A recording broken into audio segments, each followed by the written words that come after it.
While everyone else is busy fighting for likes and documenting their lunch like it's a historical artifact, there's a group of people who have mastered the art of being a digital ghost.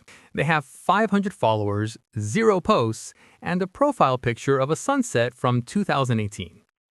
Are they hiding something? Are they in the witness protection program?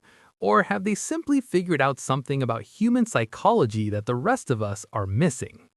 You might think people who don't post are just humble, but psychology suggests something else: high self-monitoring. Some ghosts don't post because they actually care too much about their image. They have a mental filter so strong that no photo ever feels right enough to represent them. To them, a bad photo isn't just a bad photo, it's a permanent stain on their digital identity. By not posting, they maintain total control over how the world perceives them, as a mystery. Then there's the internal validation crowd. Most of us are addicted to the dopamine loop. Expectation, likes, minus reality, actual likes, equals anxiety. But the digital ghost has opted out of the math. They've realized that if you don't check for a like, you don't need the like to feel good about your day.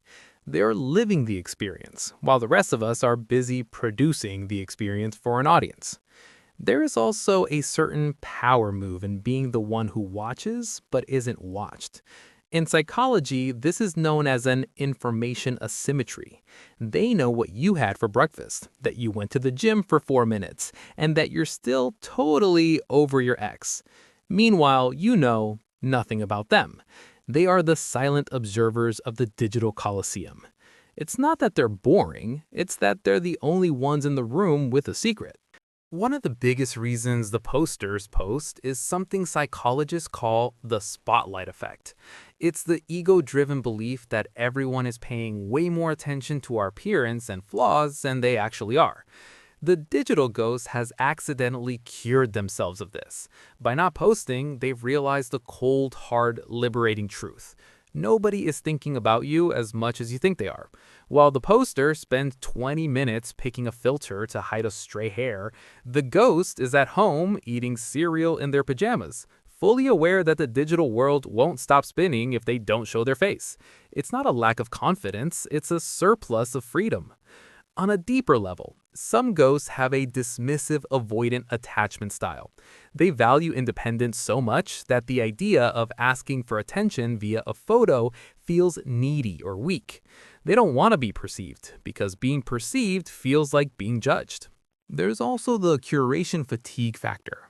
In the early 2010s, social media was a digital scrapbook.